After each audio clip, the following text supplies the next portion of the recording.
Have you ever imagined spending your entire life raising your only child, only to hear him look you in the eyes one day and say, "Mom, you're just a burden now"? What would you do if the child you sacrificed everything for tried to take away the only home your late husband left you? This is the story of Margaret Collins, a widow who lost almost everything, until she made one decision that changed her son's life forever. Before we begin, if you enjoy emotional family drama stories filled with shocking twists and satisfying revenge, subscribe to the channel and let me know in the comments. What would you have done if your own child betrayed you like this? Now let's begin.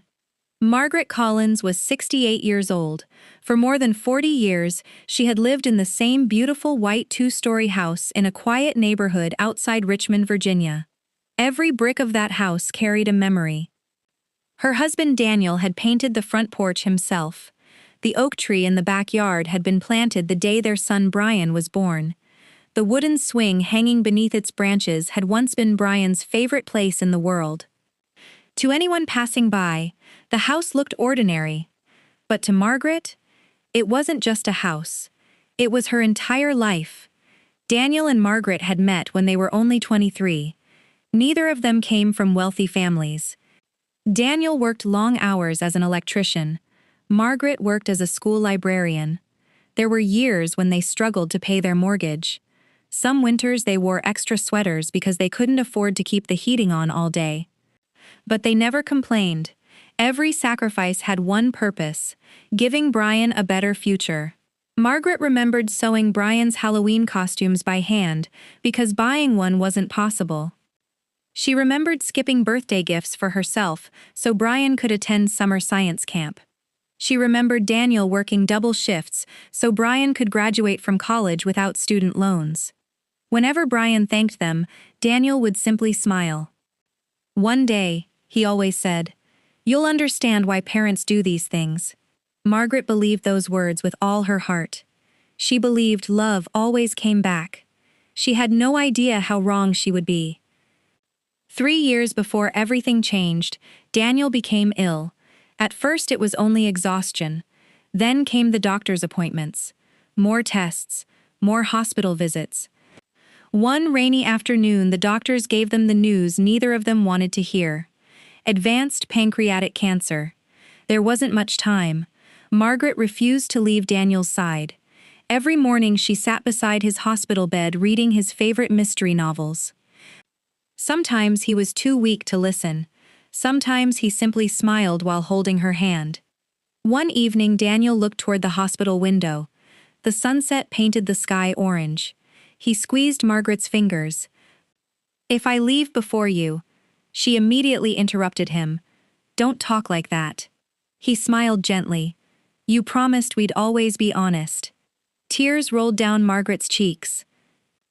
Daniel continued softly, "I've updated my will." She looked at him in surprise. "The house is yours. Always. No matter what happens. If Brian ever changes, promise me you won't let anyone pressure you into giving up this home." Margaret laughed through her tears. "Our son would never do something like that." Daniel didn't answer. Instead, he looked away. It was a silence Margaret would remember for the rest of her life. 2 weeks later, Daniel passed away peacefully. Thursday's funeral brought together neighbors, old friends, and distant relatives. Brian stood beside his mother the entire day. He hugged her. He cried with her. He promised, "I'll always take care of you, Mom."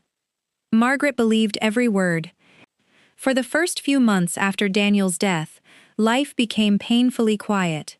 Every morning she still prepared 2 cups of coffee before remembering Daniel was gone. She would catch herself setting 2 plates on the dinner table. Then slowly remove one. Sometimes she sat on the back porch for hours listening to birds because the silence inside the house hurt too much. The loneliness was overwhelming. Brian visited every weekend. Melissa came with him. Their 8-year-old daughter Emma filled the house with laughter. Margaret adored her granddaughter. Emma loved baking cookies with Grandma. They planted flowers together. They watched old Disney movies wrapped in blankets. For the first time since Daniel's passing, Margaret started smiling again. One Sunday afternoon, Brian looked around the house. "It feels empty now." Margaret nodded quietly. "It does." Brian exchanged a quick glance with Melissa. Then he smiled warmly. "Mom, I've been thinking. Why don't we move in?" Margaret looked surprised. Brian continued, "You shouldn't be living alone. We'll help with groceries. I'll take care of the yard. Melissa can cook. Emma already loves being here. It'll be like one big family again." Margaret felt tears gathering in her eyes. Exactly what every lonely mother dreams of hearing. She reached across the table and held Brian's hand. "Are you sure?" He smiled. "Of course. We're family." Within 3 weeks, Brian and Melissa moved into the house. For a little while, everything felt perfect. Dinner was shared together every evening. Laughter returned to the dining room. Emma's footsteps echoed through the hallway. Margaret whispered to Daniel's old photograph one night, "You were wrong. Our son really is taking care of me." But upstairs, behind a closed bedroom door, Brian and Melissa were having a very different conversation. Melissa unfolded several papers from a folder. "According to Zillow, this house is worth almost $900,000. Brian stared silently at the numbers. Melissa lowered her voice. "If everything goes according to plan, we'll never have to worry about money again." Brian didn't answer immediately. Instead, he looked toward the bedroom door, making sure Margaret couldn't hear a single word. Little did they know, someone else was already beginning to notice that something wasn't right. The first month felt almost perfect. Margaret woke up every morning to the sound of Emma laughing downstairs. Melissa prepared breakfast, Brian left for work with a cheerful goodbye, and every evening the family gathered around the dinner table. For the first time since Daniel's death, the house felt alive again. Margaret often looked at Daniel's framed photograph in the hallway. "I wish you could see this," she whispered one evening. "Our family is together again." She had no idea how quickly that happiness would disappear. Small changes began so quietly that Margaret barely noticed them. One Monday morning, she walked into the living room and stopped. Daniel's old leather recliner was gone. The chair had been his favorite place in the house. He had spent countless evenings reading books there. "Brian?" Margaret asked gently. "Oh," Brian replied casually. "It was old, Mom. Melissa found a newer one online." Margaret forced a smile. "I wish someone had asked me first." Melissa laughed politely. "We're only trying to make the house look modern." Margaret said nothing. She didn't want to create conflict. A week later, the family photographs disappeared from the hallway. Pictures of birthdays, Christmas mornings, Brian's graduation, Daniel holding newborn Emma, every memory had vanished. Melissa was hanging abstract artwork instead. "I thought this looked more elegant," she said. Margaret quietly carried one of the old family albums into her bedroom. That night she cried herself to sleep. Then came the kitchen. Melissa rearranged every cabinet. Margaret couldn't even find her favorite coffee mug. When she politely asked where it was, Melissa shrugged. "I donated the old mugs. They didn't match." Margaret stared at her in disbelief. One of those mugs had been Daniel's retirement gift. She didn't argue. Instead, she simply walked away. Brian slowly became more involved in his mother's finances. One evening he placed several envelopes on the dining table. "Mom, I've been thinking. You shouldn't worry about bills anymore. I'll handle everything." Margaret smiled. "You already have enough responsibilities." Brian shook his head. "I want to help. That's what sons are supposed to do." His words sounded sincere. Margaret trusted him completely. She handed him access to the household bills, then her checking account, then the online banking passwords. "It'll just make life easier," Brian said. She believed him. Over the next few weeks, money began disappearing. At first it was a few $100s, then a few thousand. Whenever Margaret asked about it, Brian always had an answer. The roof needed repairs, The insurance increased. We replaced the water heater. Everything sounded reasonable. Until one afternoon, Margaret stopped by the bank to withdraw a little cash. The teller smiled politely. "Mrs. Collins, are you aware of the recent withdrawals?" Margaret frowned. "What withdrawals?" The young woman turned the computer screen toward her. "Several transactions, thousands of dollars, all made within the last month." Margaret felt her stomach tighten. There must be a mistake. The teller looked uncomfortable. "The withdrawals were authorized from your account." Margaret left the bank feeling confused. Maybe Brian had simply forgotten to mention them. She decided not to accuse him.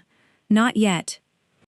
That weekend, Brian surprised everyone with expensive new patio furniture. Melissa proudly showed it off. "Doesn't the backyard look amazing?" Margaret looked at the price tag still attached underneath one chair. "Nearly $4,000. She swallowed hard. "Where did this come from?" Brian smiled. "I got a great deal." Something inside Margaret whispered, "That isn't true." Emma remained the only bright light in the house. One afternoon she quietly entered Margaret's room. "Grandma? Can I ask you something?" "Of course, sweetheart." Emma hesitated. "Why is Mommy always saying this is going to be her house soon?" Margaret froze. "What did you say?" Emma looked nervous. "I wasn't supposed to tell." Margaret forced a gentle smile. "It's okay." Emma hugged her tightly. "I don't want you to leave."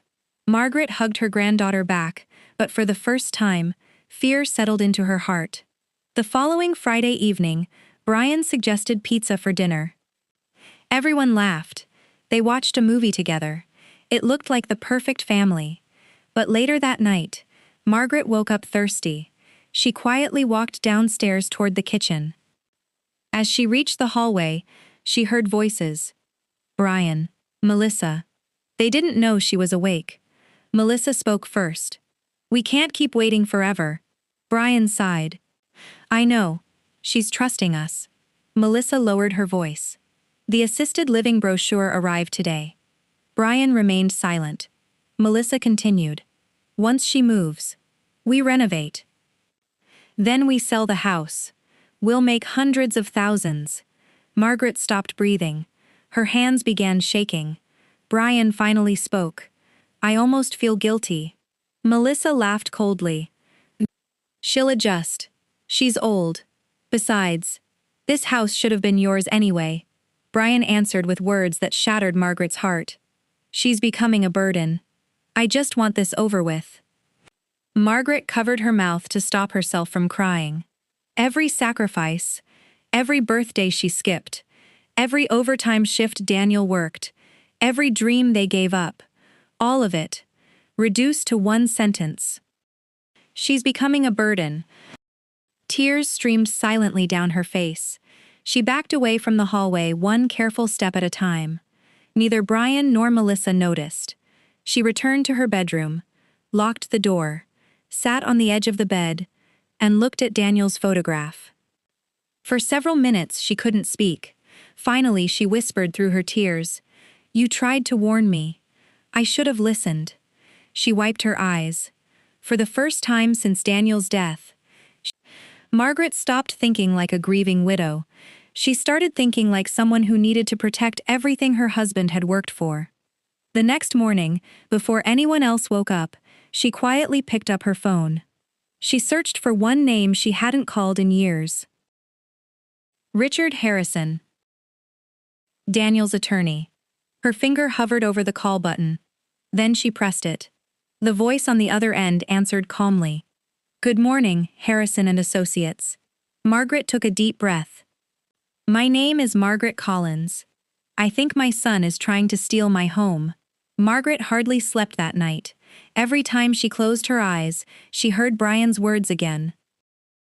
"She's becoming a burden." Those 6 words hurt more than losing every dollar she owned, because they came from the little boy she had once carried in her arms. The next morning, Margaret acted as though nothing had happened. She smiled at breakfast. She complimented Melissa's pancakes. She kissed Emma goodbye before school. Brian looked relieved. He had no idea his mother knew everything. As soon as Brian left for work and Melissa drove Emma to school, Margaret quietly picked up her purse and left the house. Half an hour later, she walked into Harrison and Associates, the law firm where Daniel had prepared their wills years earlier. Richard Harrison, now in his early 70s, recognized her immediately. "Margaret, it's been a long time." She tried to smile, but tears filled her eyes instead. Richard closed his office door. "Tell me everything." For nearly an hour, Margaret explained every detail. The missing money, the changes inside the house, the late-night conversation, the assisted living plan. Richard listened without interrupting. When she finished, he opened a folder containing Daniel's estate documents. After carefully reviewing the paperwork, his expression became serious. "Margaret, did Brian recently ask you to sign anything?" She nodded. "A few papers. He said they were for insurance and utility accounts." Richard's face tightened. "Do you have copies?" "I brought everything." Margaret handed him a neatly organized envelope.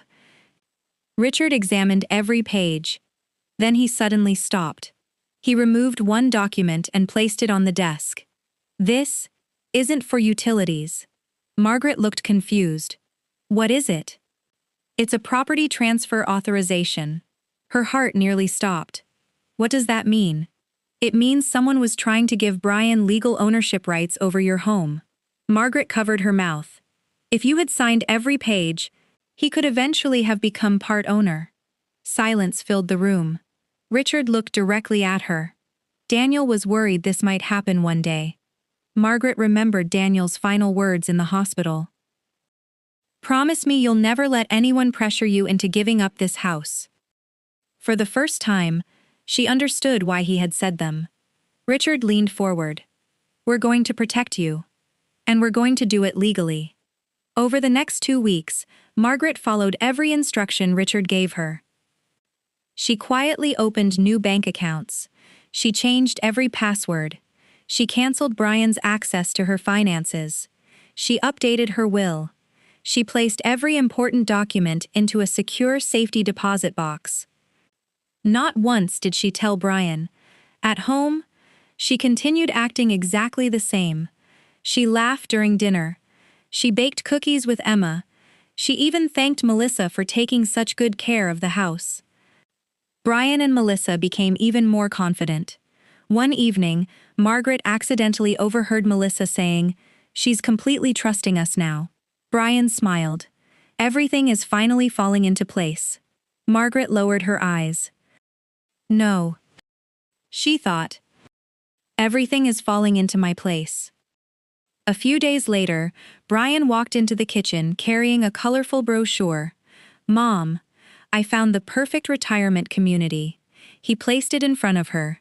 "It has nurses, activities, beautiful gardens. You'll love it." Margaret looked at the brochure for several seconds. Then she smiled. "I think you're right." Brian couldn't hide his excitement. "So, you'll move?" Margaret nodded. "Yes." Melissa almost laughed with relief. Neither of them noticed the small smile on Margaret's face. Because they believed they had already won. Over the next 3 weeks, Margaret quietly packed only the things that truly mattered. Daniel's old wedding ring, family photographs, letters they had written to each other decades earlier, Emma's childhood drawings. Everything else she left behind. On moving day, Brian hugged his mother. "I know this is difficult." Margaret gently touched his face. "I hope one day you'll understand what family really means." Brian looked away. He didn't understand those words. Not yet. Instead of moving into the retirement home Brian had chosen, Margaret moved into a beautiful independent senior community she had secretly selected herself. It overlooked a peaceful lake. She already had new friends. Book clubs, gardens, walking paths. For the first time in months, she felt free.